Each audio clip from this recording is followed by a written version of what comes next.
Hello friends, कैसे हैं आप सब लोग। And thanks for watching my channel. तो एक और हफ्ता ख़त्म हो गया है और जैसा कि हमने पिछले हफ्ते डिस्कस किया था कि निफ्टी और बैंक निफ्टी के ट्रेंड में करेक्शन तो है, लेकिन बियॉन्ड अ पॉइंट इस करेक्शन को देखने का कोई मतलब नहीं है। तो कम से कम इस हफ्ते तो वो चीज़ यहाँ पे फॉलो हुआ है। और नो डाउट कि हफ्ते में मेजॉरिटी अगर आप देखेंगे, ये निफ्टी का क्लोज भले ही 19,630 640 पे हुआ है, लेकिन पिछले 4 दिन का या 5 दिन का अगर आप ट्रेंड देखेंगे तो यहाँ पे कुछ खास आपको दिखेगा नहीं। ये जो फ्राइडे का अब जो बाउंस बैक है वो इस चीज़ को, वो ओवरऑल ट्रेंड को फ्लैट बना देता है, ना कि नहीं तो अदरवाइज़ अगर फ्राइडे को भी गिरता तो ये एक फॉलिंग या डाउन ट्रेंड होता पिछले 5 दिन का चार्ट। वहीं हम निफ्टी बैंक का भी देखते हैं तो फ्राइडे को 283 पॉइंट की अपसाइड पे बंद हुआ, लेकिन पिछले 5 दिन का देखेंगे तो इसमें भी वही चीज़ दिखाई देगा जो निफ्टी में दिखाई दे रहा है। तो ओवरऑल अगर हम पिछले एक हफ्ते को देखेंगे तो इसमें करेक्शन तो था, लेकिन जो बाउंस बैक आए हैं उसके वजह से ये करेक्शन कंसोलिडेशन ज़्यादा दिखाई दे रहा है रादर दैन कि हम इसको करेक्शन बोले।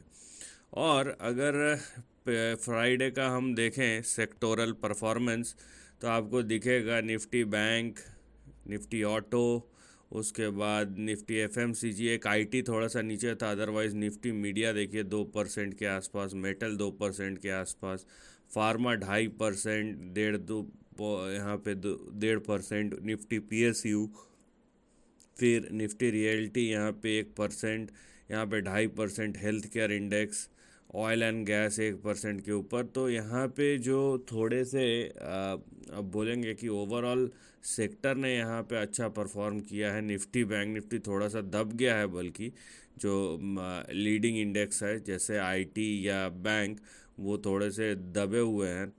ग्रीन में है तो भी उतना नहीं है जितना हेल्थ केयर या फिर पीएसयू बैंक या फिर मेटल या फिर मीडिया।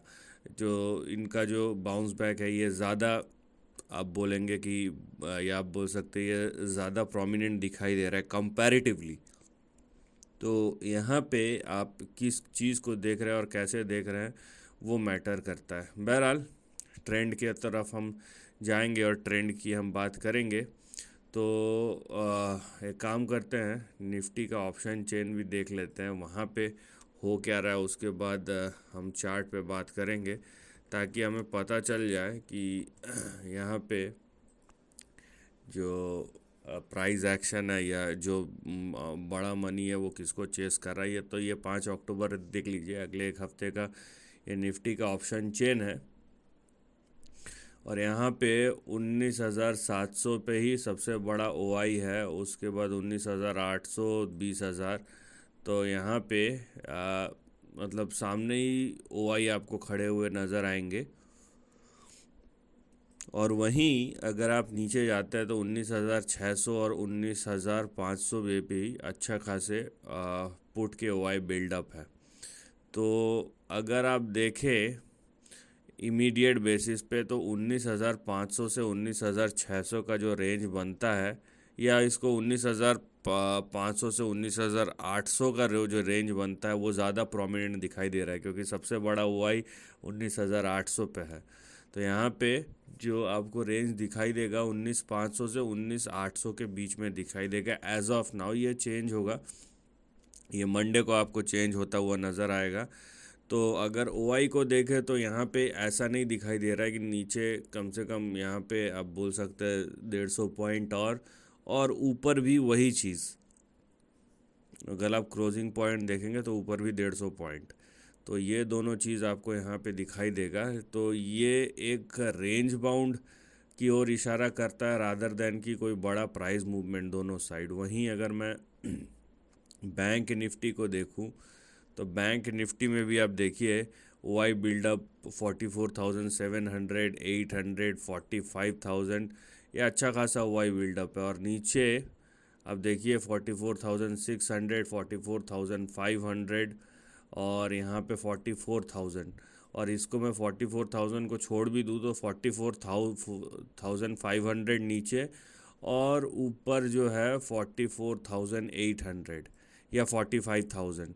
तो ये जो है 44,500 से लेके 45,000 का जो रेंज है, यहाँ पे सबसे ज़्यादा आपको एक्टिविटी दिखेगा बैंक निफ्टी में। तो चाहे आप निफ्टी बोले चाहे आप बैंक निफ्टी बोले, दोनों का जो हालत है वो अगले हफ्ते के लिए जो इंडिकेशन है वो यही है कि एक सीमित दायरे में ट्रेंड हो या ट्रेड होगा, अनलेस कि कोई बड़ा मूव आए, चाहे वो नीचे के तरफ चाहे वो ऊपर के तरफ। तो वो देखने वाली बात होगी कि कि होगा क्या। तो जब तक दायरे में है उसको दायरे में ही रखिए, ज़्यादा यहाँ पे दिमाग लगाने की ज़रूरत नहीं है। हाँ, लेकिन अगर यहाँ पे बड़ा मूव जनरेट होता है आने वाले समय में, तो जाहिर सी बात है आपको उस ट्रेंड को फॉलो करना पड़ेगा जिस साइड पे मूव जो है वो जनरेट होता हुआ आपको नज़र आए। तो ये चीज़ आपको ध्यान रखनी है। अब चलते हैं चार्ट की ओर और देखते हैं वहाँ पे क्या इंडिकेशंस है। तो ये आ गया भैया आपका बैंक निफ्टी का चार्ट, और ये वही चार्ट है जो मैंने पिछले हफ्ते आपको दिखाया था या पिछले हफ्ते भी बताया था। वैसी की वैसी लाइंस खींची हुई है और यहाँ पे आप देख सकते हैं कि वही रेंज के अंदर है। तो इसीलिए मैंने पिछले हफ्ते बोला था लिमिटेड करेक्शन, तो अभी तक तो वो सही है। यहाँ पे हाँ, एक चीज़ और एक लेयर ऐड हो जाएगा, ये जो अभी मैंने लाइन खींचा कि अगर निफ्टी बैंक जो है वो 44,977 के नीचे कंटिन्यूसली ट्रेड कर रहा है, तो यहाँ पे चांसेस जो है वो 43,785 और 43,648 के ज़्यादा है। अगर ये रेंज के अंदर ऊपर जाना है तो 44,978 को क्रॉस करना है, एंड इन दैट केस ये फिर 46,290 और 46,400 तक जा सकता है, राइट। तो यहाँ पे क्योंकि ये मिडिल लेवल जो है 44,977 उसके नीचे है, तो ये उसके ऊपर जाना पड़ेगा अगर इस रेंज को मैं देखूँ तो। अदरवाइज़ जैसे कि मैंने कहा कि ब्रेकआउट या ब्रेकडाउन, तो ब्रेकडाउन तो यहाँ पे 43,648 के नीचे होगा, और ब्रेकआउट जो होगा वो होगा 46,400 के ऊपर। तो या तो आप इस रेंज को नहीं समझ में आ रहा तो छोड़ दीजिए, आप या ब्रेकआउट या ब्रेकडाउन का इंतज़ार कीजिए, या फिर जो एजेस हैं, एजेस मतलब 46,400 ऊपर और 43,650 नीचे, इसको आप टारगेट करके फिर अपना स्ट्रैटेजी बनाइए। वहीं अगर मैं निफ्टी की बात करूं, ये रहा निफ्टी का चार्ट, तो ये भी कमोवेश वैसा ही है। थोड़ा सा इसमें डिफरेंस है बैंक निफ्टी से। अगर इस रेंज को देखेंगे तो निफ्टी जो है वो ज़्यादा स्ट्रॉन्ग नज़र आता है बनस्पत बैंक निफ्टी के। क्यों? क्योंकि ये देखिए, ये जो लाइन है, ये लाइन के ऊपर अगर निफ्टी ट्रेड कर रहा है, क्लोजिंग तो फ़िलहाल इसी लाइन के ऊपर है, तो ये लाइन क्या है 19,584। अगर इसके ऊपर ट्रेड कर रहा है तो प्रोबेबिलिटी किसकी है? प्रोबेबिलिटी है 19,958 और 19,998 या 20,000 का। अगर 19,584 के नीचे ट्रेड करना शुरू करता है तो प्रोबेबिलिटी होगा 19,278 और 19,288 का। तो आप यहाँ पे देख सकते हैं ये भी रेंज बाउंड है, लेकिन थोड़ा सा अंतर है। यहाँ पे अभी भी मिडिल रेंज के ऊपर है, तो अगर ये मिडिल रेंज के ऊपर टिके रहता है तो ऊपर जाने की प्रोबेबिलिटी ज़्यादा है बनस्पत नीचे आने की। लेकिन स्ट्रैटेजी वही रहेगा, या तो आप ब्रेक डाउन का इंतज़ार करें अगर आपको नहीं समझ में आ रहा है रेंज, ठीक है, ये रेंज बड़े लोगों का गेम है, आपको यहाँ पे घुसने की ज़रूरत नहीं है। तो यहाँ पे आप देखिए कि रेंज का ब्रेक डाउन होगा 19,228 के नीचे और ब्रेकआउट होगा 20,000 के ऊपर।